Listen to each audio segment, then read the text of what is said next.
Hey guys, good afternoon. Welcome back to the channel, United Red Devils 20 on YouTube. Hope you're all having a great Thursday afternoon. Hope you've all had a great week. Hope you're all having a good day. I hope you're all looking forward to another brand new weekend in October 2023.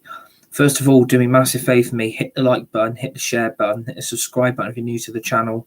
United Red Devils 20 on YouTube. Please subscribe to the channel and the community if you're new. Share the video, hit the tweet button, hit the retweet button, and remember to put the notification bell on at all times to receive dedicated content right throughout the last few months in 2023 on this channel, United Red Devils 20, for more Fortnite chat to full Season 4 Last Resort, Rocket League Season 12 Porsche. We've got more previews, more match reactions, more EA Sports FC 24 content, and much more brand new stuff planned for the last few months in 2023 this year on United Red Devils 20. Good afternoon to all you legends and all you legendary people, and welcome to the Premier League preview between Manchester United and Manchester City on match day 10 of the 23-24 Premier League season. It's Eric Ten Hag versus Pep Guardiola. It's Manchester United versus Manchester City. Red versus blue. Old Trafford versus the Etihad. This is the first Manchester derby of the 23-24 Premier League season. And the big question is, can Manchester United realistically beat Manchester City this weekend of Premier League football? Can Man United win? Can they get a result? And can they, most importantly, try and close the gap within the top 4 Premier League spots contained by Tottenham, City, Arsenal and Liverpool? It is going to be a test of character, a test of nature and a test of charisma from these Man United players and squad, as well as Eric Ten Hag this weekend. It is going to be a tough game. Of course it is. Manchester City at the moment are flying in their Champions League group. They have been a little bit iffy there and there in this Premier League season, losing to Wolves, Arsenal, and also Newcastle in the Carabao Cup. Manchester City's dominance is still there. The players and the squad they have assembled and the players they have brought in the summer in Doku, Matthias Nunes. You look at the quality of Manchester City at the moment and the quality is there to tell. I mean, Guardiola at centre-back now has been an important member of City's so far nearly invincible season. It has been so far a very, very good start from Manchester City.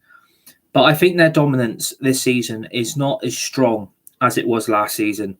I think losing players like Mahrez and Gundogan, Cole Palmer, Laporte, I think, losing key players like that was a test of resolve for Manchester City to know that, obviously winning the treble last season was a big achievement from their club and their fans and their supporters.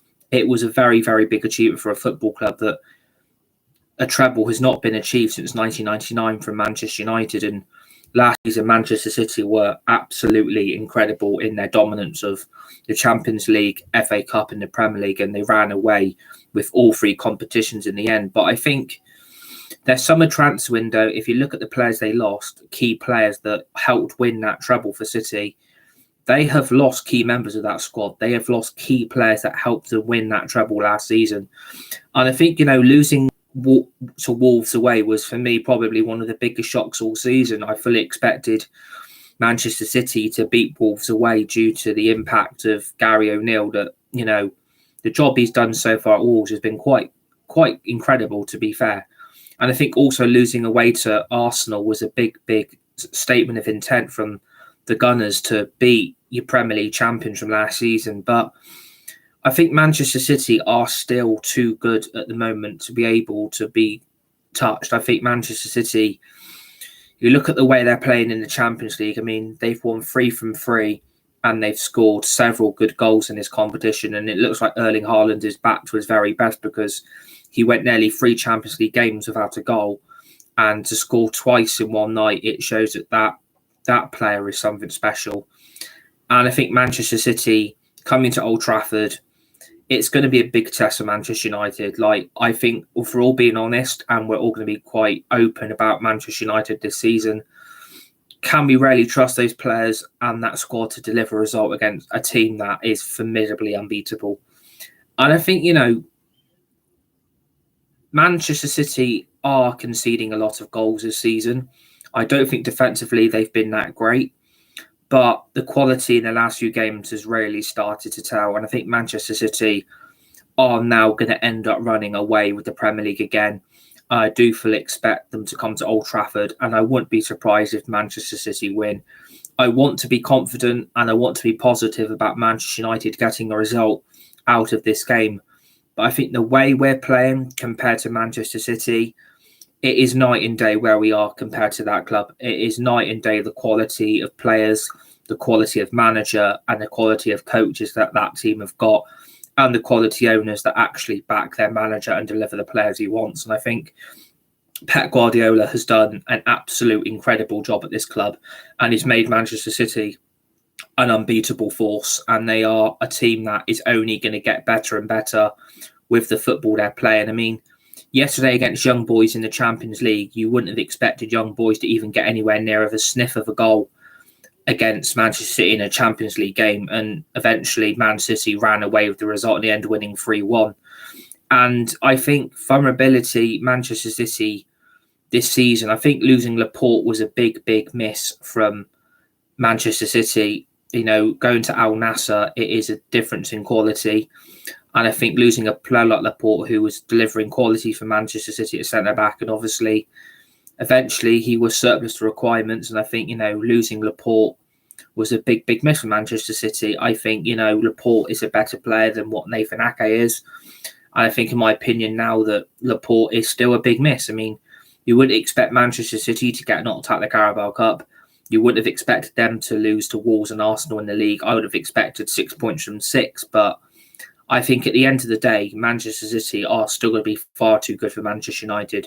And I know Man United in their last 3 games have won 3 from 3, which is a very good positive note. But United have scraped the barrel in their last 3 games. You've won 2-1 against Sheffield United, 2-1 against Brentford, and you've scraped past FC Copenhagen 1-0 thanks to Harry Maguire. Manchester United know that an early goal conceded on Sunday is going to be a nightmare. And I think the floodgates will open from Manchester City. I mean, the quality that Erling Haaland is delivering again, I'm not surprised. For me, he's probably the best player in the world at the moment on level of quality that is being delivered in a shirt for Manchester City. And I think for me, he should be winning the Ballon d'Or, because I think the quality he is showing, the goals that he is scoring, and the goals and the assists that he's making happen, it shows a quality world-class striker that Manchester City have got. And, when United tried to get him a few years ago, you honestly hoped that it was going to happen and he was going to end up in a Man United shirt. But it's gutting that didn't happen, and it's gutting he's ended up at Manchester City. And it was a big blow, because I think if Erling Haaland was in United shirt, United would have been doing a lot better. But unfortunately, it is what it is. We are a team still in transition. We're still a team that has not been very consistent. And we're still a team at the moment that is still scraping the barrel from their last 3 games, where you'd have expected Man United to easily beat their last 3 opponents they faced. And United haven't been really playing the football that I think Ten Hag is really desperately trying to get out of that squad. I think the players at the moment, there still seems to be a lack of idea or a lack of a clear plan that is trying to develop on the pitch. And I think, Old Trafford, we need to start making that a fortress again. I mean, we beat Manchester City last season, which no one expected and no one, in my opinion, really saw coming. And I think if Manchester United can do it again and win 2-1 again, it would be a massive step in the right direction towards the rest of this season. But do I believe Man United have got the capability of beating Man City the way we're playing compared to them? At the moment, my heart says no, but my head says maybe. And you never know, it might fire these players up for Sunday. I mean, it's a Manchester derby. It's basically a winner takes all. And both teams are both going to want the result, and they're both going to want the win, and they're both going to want the 3 points. But I think the quality of Man City at the moment is going to be too good for Man United to deal with. I think the amount of attacks and pressure Man City put on losing the ball and having possession, Manchester City are just on another level. And I think, the vulnerability of that United team is quite clear to the naked eye, that we are lacking in the midfield, we're lacking in the defence, and for the attack, the goals have really dried up. And I think Manchester City could keep a clean sheet. I do believe that, in my opinion, that if Rashford and Rasmus fail to deliver a goal at the weekend, we are not going to score any goals, and it's going to be a very convincing Man City win. But we can't sit back and play counter-attacking football. We are probably going to end up having to park the bus and probably going to have to go for Manchester City when they're least vulnerable. And that is in their back four. Like, I do believe that, Laporte is a big miss, like I said. Nathan Ake doesn't really fill me with confidence at centre-back for Manchester City. And for me, in my opinion, I think Guardiola is probably Man City's best centre-back along with John Stones. And I think now you are seeing that defence being even more secured with a world-class centre-back combination that is delivering results to Manchester City. But it's not delivering clean sheets. And I think Manchester United have to target that. And I know John Stones has been played now more into the midfield option in the CDM role. And I think, Pep Guardiola has developed John Stones' game massively. And I think he is such a better player now than he was at Everton. And you've seen that quite clearly, that John Stones now is a world-class centre-back. And I think Guardiola is going to become the next Vincent Kompany. I think, in my opinion, that you have such a strong leadership at the back. And when you've got those two next to each other, you're guaranteed Man City keep a clean sheet. But if Man United can target that back four, which, at times it can be very secure, but at times it will concede goals. So maybe Man United can target that. But I think if you look at the midfield, like you look at that Man City midfield, like I know Kevin De Bruyne is a massive, massive miss. And he's a quality world-class footballer. I mean, I can't believe Chelsea let De Bruyne go in the first place. I think letting him go to Man City was a big, big mistake. And look what he's ended up doing for that club. And I think, he is still out injured, which is, a positive from a Man United team that need that threat stopped. And I think, thank God he's out of the game, because I think if you have De Bruyne in that midfield with Rodri and Kovacic, that midfield three is probably, in my opinion, the best midfield three in the league. I think at the moment, Rodri in the CDM position, he is a great, great player. And I think when United had the opportunity to do that signing, it could have proved very, very different for Man United, with the effect of Rodri is producing world-class performances in that CDM role for Manchester City this season. And he's been absolutely world-class. I mean, the way he holds that midfield, the way he demands authority, and the way he can just play out the back when he makes it look so damn easy, that's going to be a big, big threat. And I think Man City have just got too many good players in too many positions that United are not going to be able to deal with. And it's sad to say that, we fully want United to go for it and we want a win this weekend. But I think we're all deep down fearing what's going to happen, because I think the way we're defending and the way we're playing at the moment, I don't think any Man United fan or any Man United supporter is going to feel confident of trying to get a win. I don't think anyone, in my opinion, is going to feel that United can win this game. It's going to be an absolutely crucial result. Whatever happens on Sunday, this will pinpoint where both clubs are heading this season. If Man United can come out of a point or even a lucky win, I will take that. But at the end of the day, I think Manchester City on paper are going to just be too good. And I think, if they get an early goal, the heads will drop, the morale will drop, and the confidence will be shattered. And that Man United team will absolutely be at 6s and 7s, because they know they're an early goal down and they know the vulnerability that they've got that is going to cost them. But I think 3 wins from 3 in our last 3 games is a positive. But it's just the way we're playing in general. I don't think anyone's going to be very impressed the way we're performing. I don't think the style of play we've got currently is very positive. And I think, for me, in my opinion, we are probably playing a lot worse football than what I've seen in years. And for me, that is a worry. I didn't expect Man United, play as shit as they've been all season. But when you win your last 3 games, it clearly shows that maybe all of a sudden the momentum is starting to shift. But logically and physically and mentally, I think those Man United players are probably fearing what's going to happen on Sunday as well. I think if they go a goal down, that this ship's going to hit the fan. Everything will collapse. The whole atmosphere will die down.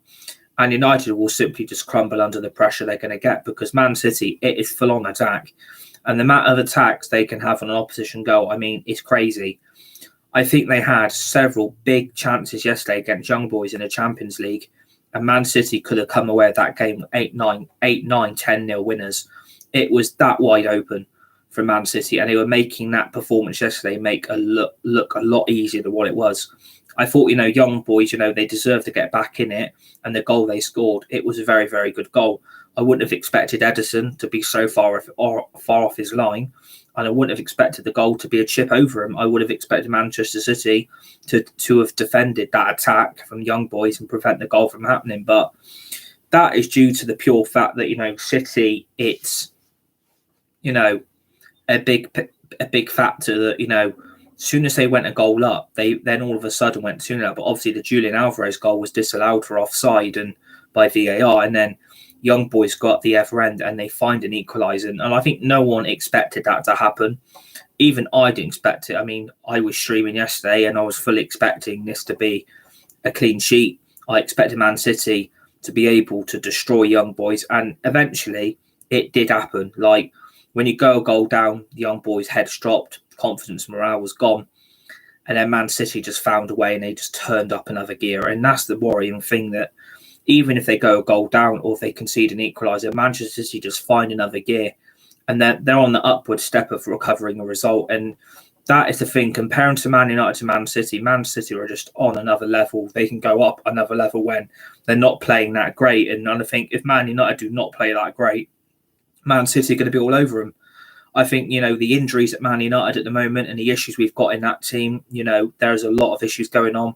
There's a lot of players out of form. There's a lack of consistency, and there's a lack of any change or any players being dropped for their current form. And I think, if we're looking at United team at the moment, I think there's several big names need to be dropped. I think, in my opinion, that what's going on with Marcus Rashford, I don't know what's happened to him. He looks like a completely different player from what he was last season.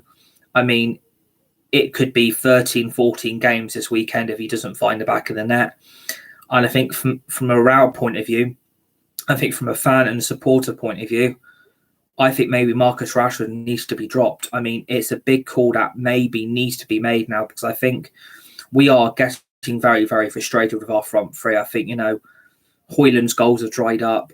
Anthony doesn't look like the same player. But I think the main topic is that I would have expected Rashford to carry on where he left off from last season, and he just looks like a completely different player to what he was then. And that, for me, is worrying. I think, for me, when you nearly go 13, 14 games without a goal, then there are questions that need to be made, like what is happening to Marcus Rashford.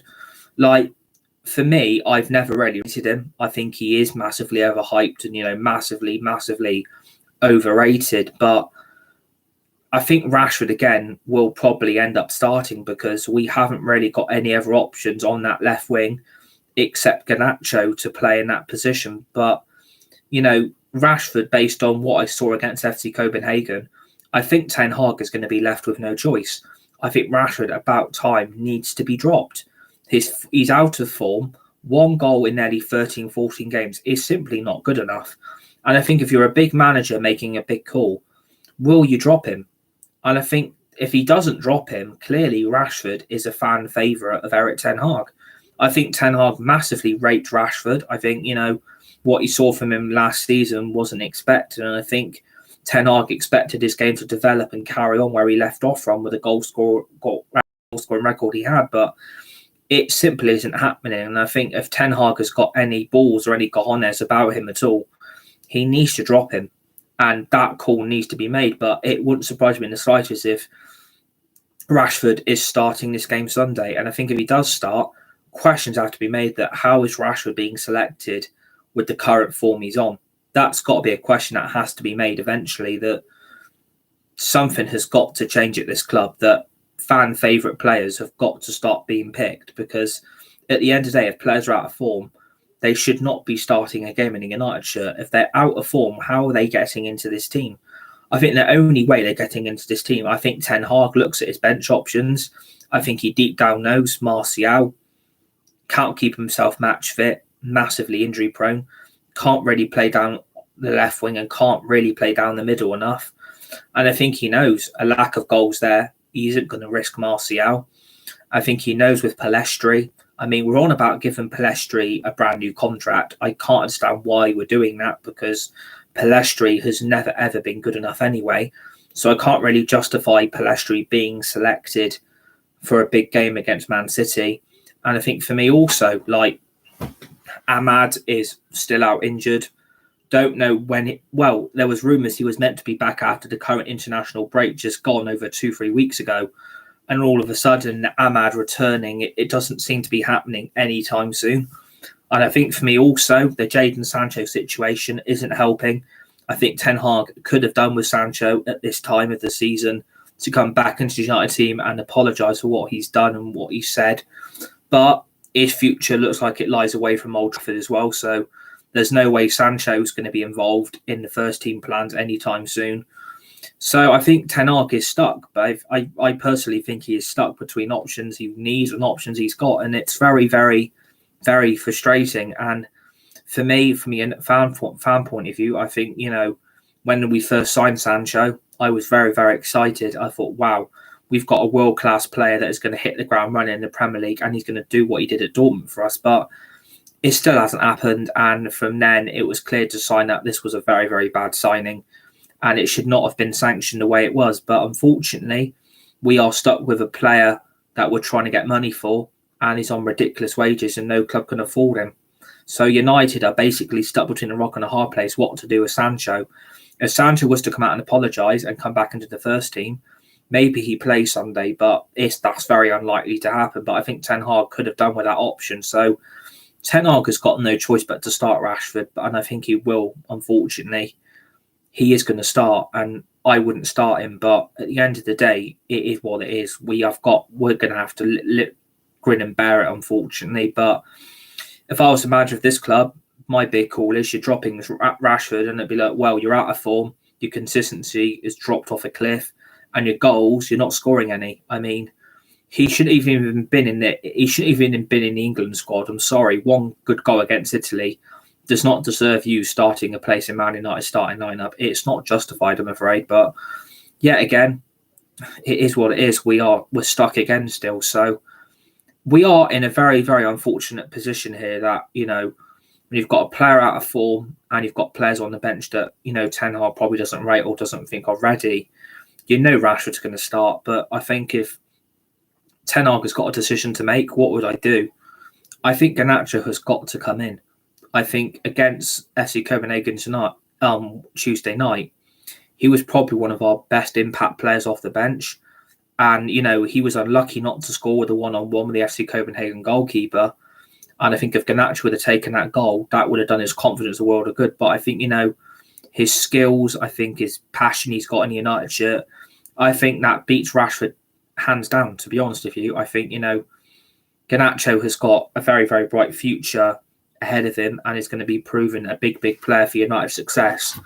But do I think Garnacho's ready? I think he's got the same problem as Rashford. He is very, very inconsistent. And I think, I think he deserves to be starting, but I don't think Ten Hag rates him personally. I don't think Ten Hag thinks Garnacho's ready to be a United first team player. Maybe he's only going to use him and deploy him in cup games and cup competitions that mean significantly less to, turning this Premier League season around, because we aren't in a good position. We're in a very, very uncomfortable league position of 8th or 9th at the moment. And United need to be closing that gap. And I think, for me, I would be starting Garnacho, but I just think deep down we're all going to know that Rashford's going to start for Ten Hag on Sunday. And then, we move to the Antony situation. Like, when we first signed him from Ajax, I was very, very excited. I thought, wow, we've actually got a world-class right winger with a deadly left foot. And 85 million, looks like that's gone down the drain. It's slapped Man United hard on the ass cheeks. And unfortunately, I've looked at Antony since he's been back. I look at his ability at the moment. I look at the level he's not at anymore. And I think for me, Anthony has to be, again, another player that has to be dropped. I don't think Anthony's ready to be back playing football. I think the personal issues he's had back in Brazil and the accusations, the allegations he's facing, I don't think he was ready to come back in that United team. I don't think he's ready to be back playing football. And I think for me, sticking him in the United game, that is a high-risk game. That is a make or break for Man United season. You have to consider, is Anthony physically and mentally charged up for this game? Because the last 3 games against Brentford and Sheffield United and FC Copenhagen, Anthony has been dreadful. 85 million looks like that's been a bad mistake. And I think, whatever happens with Anthony in the future, we hope he can turn it around. But at the moment, another player that is massively not ready to be back playing football, massively inconsistent, massively out of form. And I think he's nearly 37 games without scoring a goal. And it's like, oh shit. And it is an oh shit moment. It is really very bad that Anthony is not fired up. He hasn't come back and changed anything. He just looks like a bang average player. And for me, again, he's one of my favourite players and I want him to be a success. But at the moment, can he really be trusted to turn this around at the moment? My confidence in my heart says, well, if Anthony's not been playing well in the last 3 games, you have to seriously consider dropping him as well. But again, another issue. Rashford was deployed on the right wing against FC Copenhagen. Garnacho came on. It didn't work. We all know Rashford is comfortable on the left, and we all know Garnacho ain't comfortable on the right either. So we've got a massive problem on that right wing. And Ten Hag doesn't rate Palestri. I think we all deep down know that. And I think he needs a loan move to resurrect his career at another club for this long-term future for the young footballing years he's got left ahead of him. So I think Ten Hag, again, is stuck there because I think, he wants to be picking Anthony. He wants to select Anthony. But I think at the moment, the way Anthony's playing, he's on the same level as Rashford, as in out of form, inconsistent, and he's not showing much to, as a United player to make anything special happen. I think we are relying on a moment of magic to win this game, unfortunately. And I think at the moment, with our front 3 drying up, I think also, I felt sorry for Rasmus Højlund on Tuesday night against FC Copenhagen in the Champions League group stage, where a lack of service again is showing that we can't seem to get the ball to him. We seem hesitant to put a ball into the box or a cross for Højlund to get on the end of. And I think again, if his goals start drying up, again, United is stuck because Martial ain't the answer. Palestri isn't the answer. Ahmad is still injured. Sancho looks like he's going to go in January, and let's hope we can sell him permanently instead of a loan deal. It has to be a permanent sale, I'm afraid, and they're going to have to replace him. And I think if Rasmus does not start scoring goals by Christmas, I do rate him. I think he's got the ability to be the next Erling Haaland. I think, he's got the ability to take his game up to the next level. But that's FC Copenhagen, Sheffield United, Brentford. That is now 3 games without a goal. And that's worrying. But that is down to the lack of service that Rashford or Anthony are providing for him. So I can't put the blame on Højlund completely. But like I said, if he continues to get a lack of service or he fails to find the back of the net, then unfortunately we are stuck with a striker that is out of form. But, I think he's got physical and mental ability with his body strength, his upper body muscle, and the way he can hold a ball up. I think we haven't had a striker like that in decades, and that is something good to see. He reminds me of, Ruud van Nistelrooy. He had that presence, he had that muscle, he had that type of body that can hold the ball up and spring a counter-attack. And I think that's the only positive from Højlund and the few goals he's got so far in the United shirt. And he's not even scored a Premier League goal, which again is worrying, because we're then going to have a striker. We ain't going to have no striker. We basically, at the moment, we are relying on, at the moment, our midfield and our defence to find the goals. And I think Ten Hag is going to have some bloody concerns ahead of this game because he knows if United can't find a goal Sunday and City turn up and outplay us, I can't imagine what the scoreline's going to be. It could be double digits. That's what I'm fearing. I honestly and realistically think this could be double digits on Sunday if Man United do not play well. Because the threat of Haaland they won't cope with. The threat of Grealish and Alvarez and Foden, they're not going to cope with that. Even Doku. I think United are going to be scared into their shell. I really, really think they are going to hide away and just let Man City attack them. But we can't afford to make that happen because if you're just going to let City attack, you might as well just let them have an open net to score in. But United are going to have to absolutely outplay themselves. They're going to have to absolutely outplay themselves on Sunday, and they're going to have to take the game to them. But I mean, if we can beat them last season, there's no reason why not. We can't beat them this season. But realistically, at the moment, with a lack of firepower up front, with a lack of defensive ability, and a lack of midfield that has simply got no energy in it, how can you trust Man United to deliver you a result? And that's the problem. There is a lack of any energy in that team. That, for me, I think the international break has killed us. I think last season we are suffering now with burnout. And I think the problem is we need a winter break. We need a winter break in Premier League football.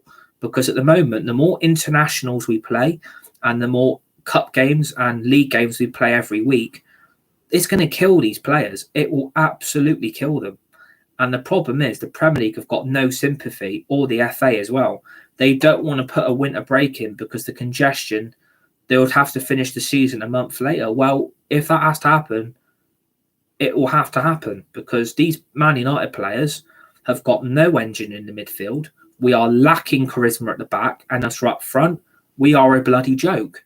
We are a mess. We are an absolute shithouse at the moment. But, you know, we need some of these key players to be back. We could do with having Ahmad back. We could do with having Martinez back. We could really do with having a proper right back at right back going forward with the ball and putting a decent ball into the Man City penalty area. But at the end of the day, we don't have that at Man United to be able to deal with. Man City have got 2 or 3 players in every bloody up position. At Man United, it's basically scrape the barrel, use financial fair play, and sell to buy crap as an excuse. And this is why we're in the mess we are in today. And unfortunately, that is not on Ten Hag. It's not. It is on the owners and the incompetent board that we've got. And you can't blame Ten Hag for this mess. He's the right manager to lead this club back to the top. And you look at teams around us. I mean, look at Aston Villa. Absolutely flying. They're only like 4 points off top. I mean, who expected Aston Villa to be up there? Well, I did. Because I look at the Villa recruitment. That Villa recruitment beats Man United's recruitment hands bloody down. And it's embarrassing, to be fair. You shouldn't really let Aston Villa be better than Man United. I mean, Aston Villa have got a great history.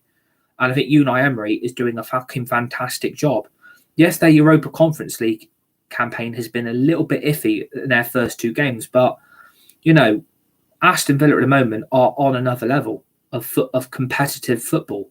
And I fully expect them to win again this weekend. They've got to play bloody Luton. I mean, I can't imagine what's going to happen at Villa Park for Luton on Sunday. It's going to be a bloody nightmare for them. And I think Villa will get the win they need.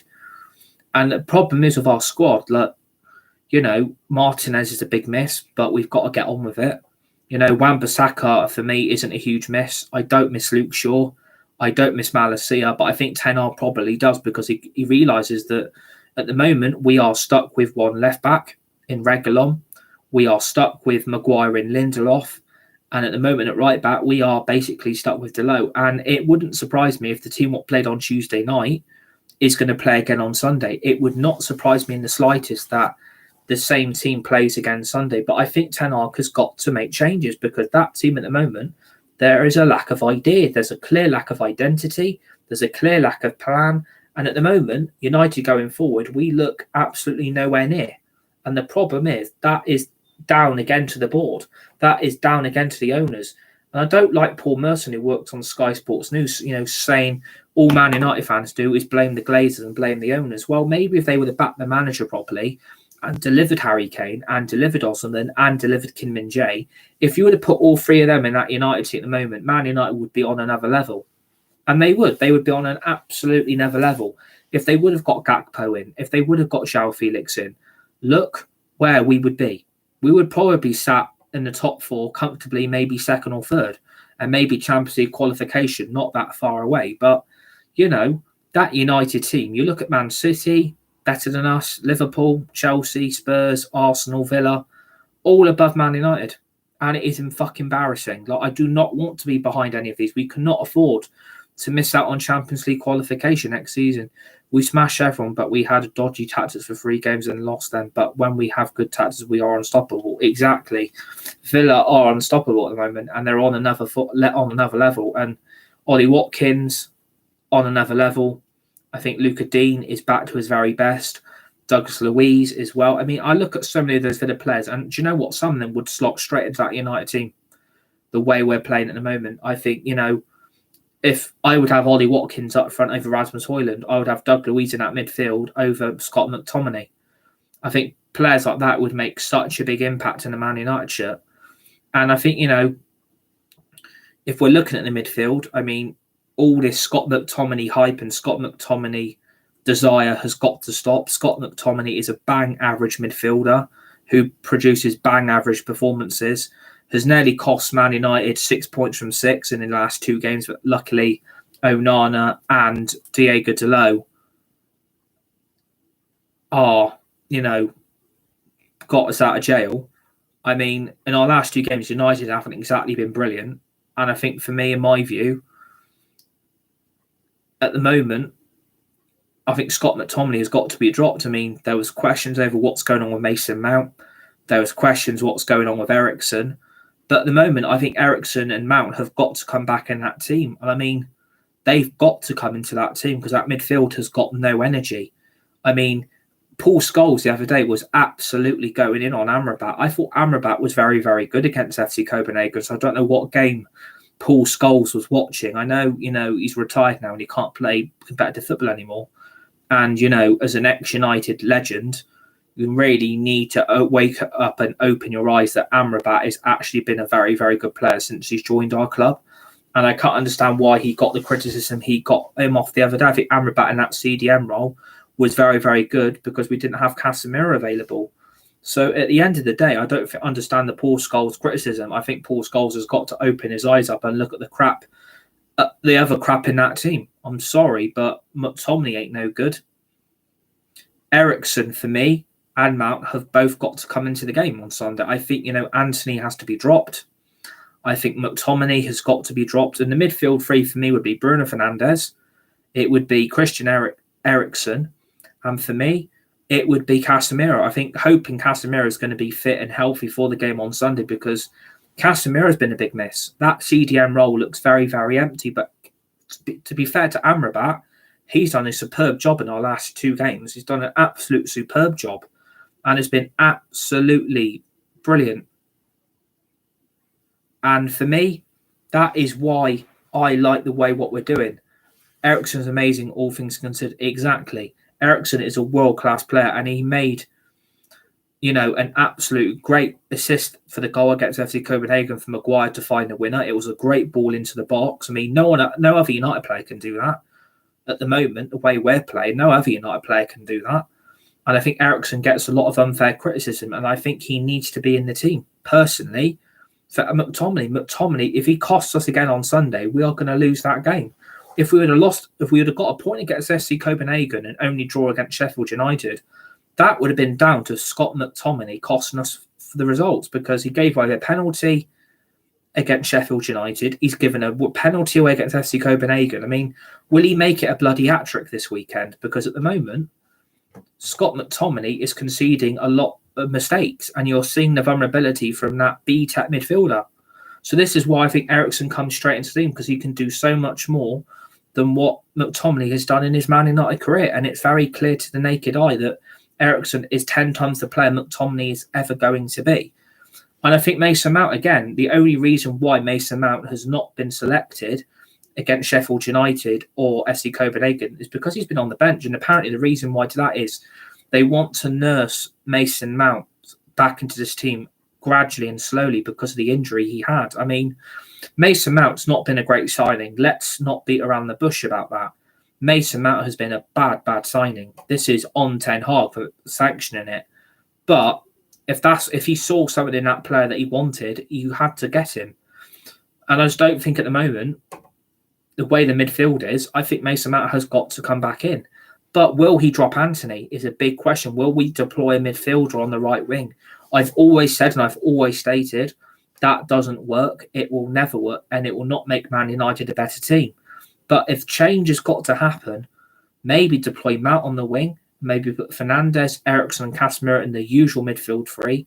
And maybe, I'm not being funny, I mean, would you deploy Amrabat at centre-back with Varane? Because I think Maguire was, been shaky against Sheffield United. I don't understand how he got man of the match, by the way. I think his goal against FC Copenhagen was lucky because he kept himself in an onside position. Okay. And I think, the assist from Eriksen was fantastic to get him that goal. But I still don't trust Maguire long term. And I'm never going to trust him. I just don't think he's any good. I've never rated him since we signed him from bloody Leicester. I mean, Leicester are probably still laughing that we gave them 80 million and are still laughing down the bank with it. So at the end of the day, Man United have only got themselves to blame for sanctioning that signing. That was, again, Solskjaer's mistake. So maybe we drop Maguire and deploy Yeah, okay. Yeah, okay. Yeah, all right.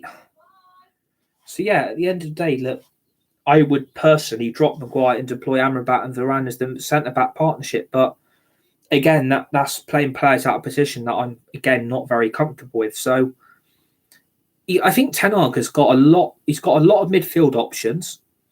But I think we need to start recognising who the best midfield three is. And that is Casemiro, it is Eriksen, and it is Fernandes. I don't understand why we had to break up those three in the midfield from last season, because those three were monumental towards Man United being a success. So I think for me, at the end of the day, that United need to start realising who the best three midfielders are. I'm not saying Amrabat's crap, but at the end of the day, I still want Amrabat into my team. He's one of my favourite players. I actually very highly rate him, but I think, maybe deploy him at centre-back with Varane. We all know Deleu's going to start. We all know Reguilon's going to start as well. And, Onana will start as well in goal. So I would just make one change to the back four and see if it works. Maybe put a higher and faster, quicker centre midfielder next to Varane and see how that combination works. But I still think, Ten Hag will deep down go with Maguire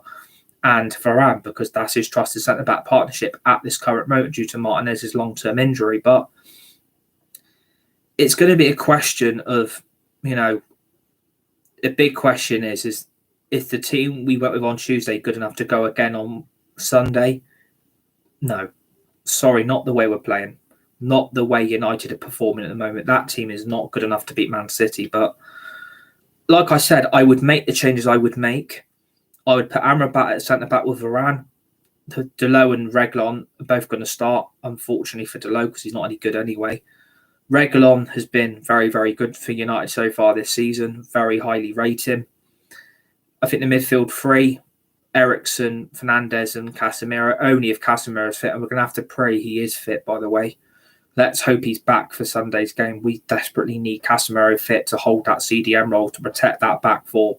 Because otherwise, Man City are just going to walk through us like a reversing mirror. They're going to walk through us. So at the end of the day, let's see what happens. Let's hope Casemiro is available. And I think deploy Mount on the right wing, put Højlund down the middle and drop Rashford, Garnacho. That is what I would do. And that is what I would do with the team. It would be Onana, Deleu, Amrabat, Varane, Reguilon, Eriksen, Casemiro, Fernandes, Mount, Højlund and Garnacho. But I can't see Rashford not starting. I think, he's a fan favourite of Ten Hag. I think Maguire will end up, unfortunately, starting again next to Varane. If Anthony plays, then that's clearly favouritism towards Anthony.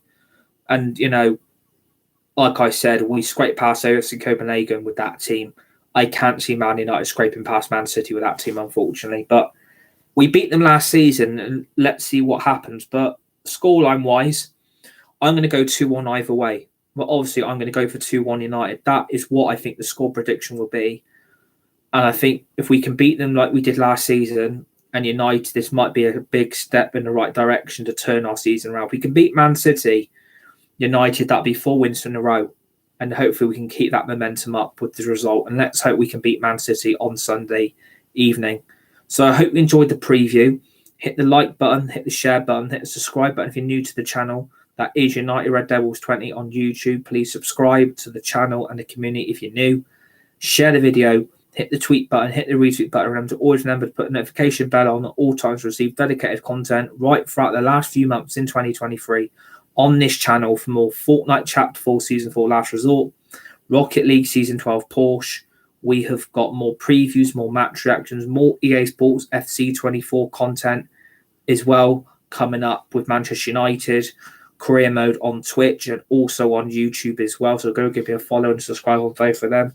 And then obviously please join me for the match reaction Sunday evening, which hopefully it's unlikely, but anything can happen in football. The reaction between Man United and Man City for Manchester's derby. Hopefully it's a Man United win. Hopefully it's 3 points. Hopefully it's 4 wins in a row. And hopefully Man United can keep this up. Enjoy the rest of the afternoon. Stay safe. Be nice. Be kind to each other. You're all legends. You're all legendary. And I'll see you on the next one. Peace.